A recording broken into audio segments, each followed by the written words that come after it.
ఈ corporate production houses serials తీసేవి, mega serials దీంట్లో తీస్తున్నప్పుడు కూడా కమిట్మెంట్ అడుగుతున్నారు అని, వాళ్ళకి నచ్చకుండా ఉంటే తీసేస్తారు అనేది నిజంగా అలా ఉందా పరిస్థితి? రెండు చేతులు కలిస్తేనే చప్పుడు వస్తుంది ఎప్పుడైనా. నేను ఇప్పుడు వచ్చే కొత్త ఆర్టిస్టులకు కానీ ఎవరికైనా ఒకటే మాట చెప్తానండి, సెల్ఫ్ అసెస్మెంట్ అనేది first, which is very very important. ముందు మనల్ని మనం అద్దంలో చూసుకోవాలి. మనము దేనికి పనికొస్తాం, ఏ జాబ్కి పనికొస్తాం, ఏ క్యారెక్టర్కి పనికొస్తాం. ఇఫ్ ఇట్ ఈజ్ ఇండస్ట్రీ, నేను రమణారెడ్డి గారిలాగా ఉన్నాను, నాకు ఘటోద్గజుడు క్యారెక్టర్ కావాలంటే వస్తుందా? దానికోసం నేను ఘటోద్గజుడే చెయ్యాలి అని పట్టుపడితే నీ బ్రెయిన్, నువ్వు ఎన్ని తప్పటడుగులు వేయాలి అది సాధించడానికి. అందుకని అంత వద్దు, అంత ఓవర్ ఎక్సైట్ అయిపోవద్దు.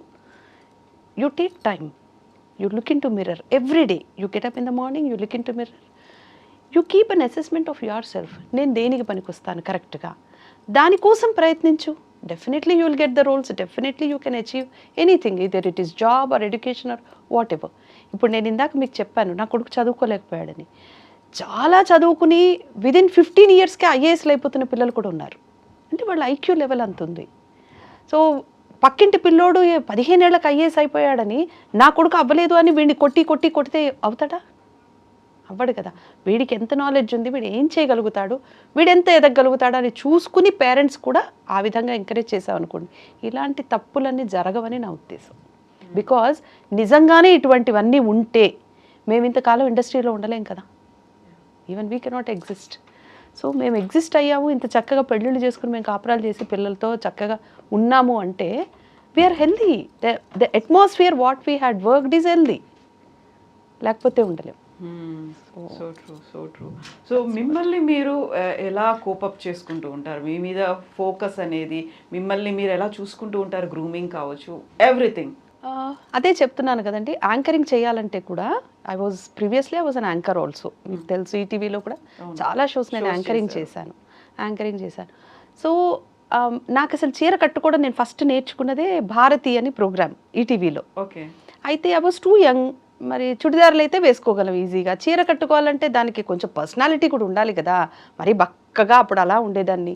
చీర కడితే ఏం బాగుంటుంది, కానీ బాగుండాలి. ఎలా బాగుండాలి అంటే అద్దంలో చూసుకుని కట్టుకుని 4 రకాలుగా కట్టుకుని 10 సార్లు కట్టుకుని ప్రాక్టీస్ చేసి యాంకరింగ్కి వెళ్ళే ముందర ఒక హోంవర్క్ ఉండేది, ఒక స్క్రిప్టింగ్ ఉండేది, నాకు ఒక పుస్తకం ఉండేది. అందులో క్వశ్చనర్ నేను రాసుకునేదాన్ని.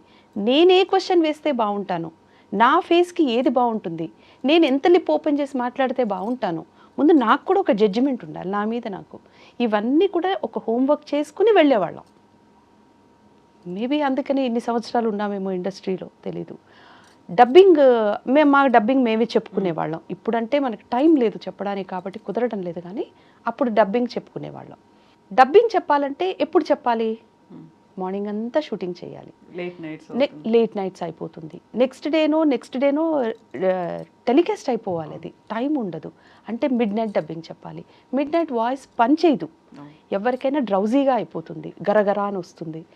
మా అమ్మ ఏం చేసేది, పడుకునేదాన్ని నేను అలాగా డబ్బింగ్ స్టూడియోలో ఆ మెట్లలోనో ఎక్కడో కూర్చొని ఇలా నిద్రపోతుండేదాన్ని.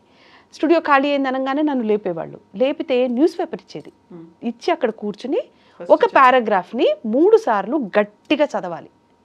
3వసారికి వాయిస్ ఓపెన్ అయ్యేది, అప్పుడు డబ్బింగ్ స్టూడియోలోకి పంపించేది. సో ఇంత వర్క్ బ్యాక్గ్రౌండ్ ఉంది కాబట్టే జ్యోతిరెడ్డి ఉంటే బాగుంటుంది అంటే చక్కగా చేస్తారు. ఇప్పుడు ప్రొడ్యూసర్కి కూడా ఒక నమ్మకం ఉండాలి కదా. మన ప్రాజెక్టు ఒక ఆర్టిస్ట్ చేతిలో పెట్టాము అంటే ఆ క్యారెక్టర్ 100% హిట్ అవుతుంది. ఇప్పుడు ఒక పని ఇంట్లో మన పిల్లాడికి ఓ పని చెప్పామనుకోండి, వాడి మీద మనకి కన్ఫర్మేషన్ ఉండాలి కదా. మీరు ఆ పని వాడికి అప్పచెప్పేశారు, అయిపోతుంది, ఇక I can forget that work అన్న నమ్మకం ఉండాలి కదా. వైస్ వర్సా, నువ్వు సాఫ్ట్వేర్ ఉద్యోగం అయినా, డాక్టర్ చేతిలో మనం ప్రాణం పెట్టినా, అరే ఇతను డబ్బులు ఇచ్చి డిగ్రీ సంపాదించలేదు, ఇతను చదువుకున్నాడు, ఇతని చేతిలో మనం కళ్ళు మూసుకొని ప్రాణం పెట్టేయచ్చు అనే నమ్మకం ఉన్నప్పుడేగా చేస్తారు. సో అలాంటి నమ్మకాన్ని ముందు క్రియేట్ చేసుకోండి. Definitely you will get the work. You need not to bow in front of anybody. అవసరం లేదు అప్పుడు. When you are capable towards your job, they will call you 100%. Almost 3 decades నుంచి you are in this field కదా, దీంట్లో ఉన్నారు. మిమ్మల్ని మీరు ఎలా మెయింటైన్ చేసుకుంటున్నారు? ఎప్పుడు మేము స్టార్టింగ్లో ఎలా చూసామో, డాన్సర్గా ఎలా చూసామో, ఇప్పుడు కూడా అలాగే ఉన్నారు. ఏం చేస్తారు? The only thing is positivity. Think positive, that's it. మా ఇంట్లోకి ఎవరైనా వస్తే మీ ఇంట్లో శివుడు ఉన్నాడు జ్యోతి అంటారు. They get that feeling because I keep the atmosphere positive. అంతే. నేనేమి అంటే నాకు ఈ రోజు మంచిది, ఈ రోజు చెడ్డది, ఇట్లాంటి లెక్కలు నాకేం తెలియదండి. ఇవాళ పౌర్ణమ, ఇవాళ అమావాస్య, ఈ రోజు ఇది చేయకూడదా, ఇట్లాంటి లెక్కలు నాకేం తెలియదు. నాకు ఆ రోజు దేవుడి మీద నాకు ప్రాణం, నాకు ఇష్టం వచ్చింది, నేను ఆ రోజు కూర్చొని పూజ చేస్తాను. ముహూర్తాలు అవి కూడా చూసుకోరు? నాకు అసలు ఏమీ తెలియదు. మా ఇంట్లో ఫస్ట్ క్యాలెండర్ ఉండదు. క్యాలెండర్ పెట్టను. ఓకే, గడియారం ఉంటుంది, అందులో డేట్ తెలుస్తుంది, దట్స్ ఆల్. క్యాలెండరు మంచి రోజులు, అన్ని రోజులు మంచివే. మనం అనుకుని పుట్టామా ఈ రోజు మంచిది కాబట్టి నేను ఇవాళే పుట్టాలి అని, మనమే రావణాసుడు కనిపించినట్టు కొడుకుని మనం అలా పుట్టలేదు కదా.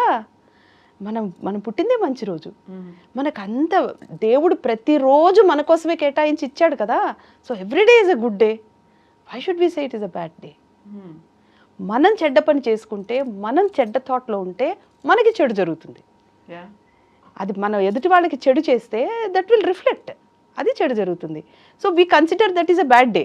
ఎందుకు నువ్వే చెడు చేసావు? డే ఏం చేసింది? We consider the house is bad. అయ్యో ఈ ఇంట్లో నాకేదో ఎందుకు జరగదు? The house is giving you the shelter, the house is giving you the food. నువ్వు తిన్నా తినకపోయినా నిజంగానే నీకు ఒక సొంత గూడు ఉంటే, ఇంట్లో కూర్చుంటే, ఒక పూట తిన్నా కూడా నిన్నెవరు అడగరు కదా బయట. నువ్వే రెంట్ కట్టే పని ఉండదు కదా, నీ సొంత ఇల్లు అది. అది బాగాలేదు, ఈ రోడ్ బాగాలేదు, ఈ రంగు బాగాలేదు, అది ఏంటి బాగాలేదు? నువ్వు బాగాలేదు ఫస్ట్, నువ్వు బాగుపడు, అన్నీ బాగుంటాయి. ఓకే. సో డాన్స్ అదేనా ఎక్కువగా ఫిజికల్ యాక్టివిటీ చేసేది? ఎక్సర్సైజ్ అంటే డాన్స్ ఏనా? డాన్స్ చేస్తాను, ఎక్సర్సైజ్ కూడా చేస్తాను. ఓకే. మై సీక్రెట్ ఇస్, నేను వంట చేస్తున్నా కూడా నేను కాళ్ళు ఇళ్ళ కదుపుతూ ఉంటాను, ఏదో చేస్తూ ఉంటాను, ఇలా వెనక్కి తిరిగి ఇలా ఎక్సర్సైజ్ చేస్తూ ఉంటాను. అవన్నీ అంటే ఉల్లిపాయ వేగేంత సేపట్లో కూడా 4 సార్లు చేసుకోవచ్చు కదా. సో ఎక్సర్సైజ్ చేస్తూ ఉంటాను. So that what I feel, bad thought అన్నది మనం బ్రెయిన్లోకి రావడానికి టైం, మనకి ఎక్కువ లీజర్ టైం ఎప్పుడైతే పెట్టేశామో ఆ బ్యాడ్ థాట్స్ అనేవి వస్తూ ఉంటాయి. Don't be leisure. డైలీ చేస్తారా డాన్స్ అనేది మీరు? డైలీ ఈ మధ్య అవ్వటం లేదు, కుదరట్లేదంటే I'm staying in an apartment, flat అది. సో పైన 5th ఫ్లోర్లో ఉంటాను. నేను దబ్బు అని ఎగురుతూ ఉంటే కింద వాళ్ళకి భయపడిపోతారు ఆ sounds. So I don't know, individual house మరి భగవంతుడి దయ ఏమన్నా ఇస్తే కొంచెం అప్పుడు I can continue my dance again. Yoga ఉంటుందా? యోగా నాకు పెద్దగా తెలియదండి. అంటే యోగా ఆసనాలు ఏమీ తెలీదు. బట్ ఓకే, చేస్తాను, సూర్య నమస్కారాలు చేస్తాను. Okay. So that is yoga. So walking and other exercises? Walking కూడా పాసిబిలిటీ లేదు నడవటానికి, మేడ మీద నడవాలంతే. ఆ టైం కూడా కుదరదు. ఈవినింగ్ 6 o'clock, మార్నింగ్ 7 o'clock అంటే రన్నింగ్ రేస్లో ఉంటాం. అప్పుడు మనకి 2 చేతులు కనిపిస్తాయి కానీ కనపడని 6 చేతులు ఉంటాయి మనకి. 6 చేతులు పొద్దున్నే అన్ని పనులు చేస్తూ ఉంటాం. అందుకని ఆ టైంకి వాకింగ్ అనేది కుదరదు. అందుకని నేను I do like this exercises అని. అంటే స్పెషల్గా వాకింగ్కి ఈ టైము, తిండి తినడానికి ఆ టైం అట్లాంటివి ఉండదు నాకు. నుంచొని బఫేలాగా కూడా తినేసి పరుగులు పెడుతూ ఉంటాను. మా అమ్మ అంటూ కూర్చుని తినవే, కొంచెం ఎక్కుతుంది బాడీకి. అమ్మో ఎక్కితే లావుతాం కదమ్మా, వద్దు, కడుపు నిండితే చాలు, బాడీకి ఎక్కక్కర్లేదు. So I'm like that. నాకు అంటే ఫుడ్ మీద ఎక్కువగా ఇంట్రెస్ట్ ఉండదండి, నాకు లేదు. అలా ఏం లేదు. I can eat anything. Veg I can have anything, ఏదైనా తింటాను. బట్ స్పైస్ చాలా తక్కువ తింటాను. మొదటి నుంచి నాకు అలవాట్లేదు. బట్ టు బీ ఫ్రాంక్, ఇప్పుడు మా అమ్మ నేను ఎప్పుడైనా కూర్చుని డిస్కస్ చేస్తే, నేను డిగ్రీ చదువుతున్నప్పుడు నువ్వు నాకు బాక్స్లో ఏం పెట్టావు మమ్మీ, ఏం పెట్టావో కూడా గుర్తులేదు. అంటే నాకు అసలు తెలియదు అనమాట. ఈధర్ పులిహోర ఆవకాయ అన్న ఉండేదేమో, అదైతేనే పాడవకుండా ఉంటుంది మధ్యాహ్నం దాకా, అందుకని అవే పెడుతుంది. బట్ ఏం తిన్నాము, ఏముంది బాక్స్లో అనే దాని మీద కాన్సన్ట్రేషన్ తక్కువ. So maybe I should say that I'm more of a workaholic. Health మీద ఫోకస్ అంటే ఏం చేస్తారు? హెల్త్ గురించి విమెన్ అంటే కాఫీ టీకి అడిక్ట్ అవ్వలేదు. That I do. I don't booze, I don't drink. So I eat vegetarian mostly. ఎప్పుడైనా అంటే ఫిష్ ఒకటే ఇష్టపడతాను, which is very much related to skin. That's all. Yeah నేను ఈ క్వశ్చన్ మిమ్మల్ని ఎందుకు అడిగానంటే వెరీ రీసెంట్గా జయవాహిని ఇన్సిడెంట్ మనం చూసాము. తను క్యాన్సర్తో చనిపోయారు. రెగ్యులర్ హెల్త్ చెకప్స్ మన మీద మనం ఫోకస్ పెట్టుకోవాల్సినటువంటి హెల్త్ చెకప్ అయితే ఈ మధ్య కంపల్సరీ అయిపోయిందండి. తప్పదు, ఇక 3 monthsకి ఒకసారి చేసుకోవాల్సి వస్తుంది. అంటే మనం ఎంత హెల్తీగా ఉన్నా కూడా ఎందుకు అవుతుందంటే అదే చెప్తున్నాండి, పొల్యూషన్. అది మనం చేసుకున్న తప్పే. బిల్డింగులు చూడండి ఎలా పెరిగిపోతున్నాయో. వాటర్ ఉందా లేదా అక్కడ, ఎంత వాటర్ ఉంది, ఎంతమంది జనాలకి ఎన్ని సంవత్సరాలు ఆ వాటర్ వస్తుంది సరిపోతుంది అనే ఆలోచన కూడా లేకుండా హై రైజులు కట్టేసుకుంటున్నాం. అంటే I'm not point outing any high rises, వాళ్ళు ఏమి చూడకుండా కడతారని నేను చెప్పను. కానీ పక్కనే అన్ని కట్టినప్పుడు ఎంత వాటర్ ఉంది, గ్రౌండ్ వాటర్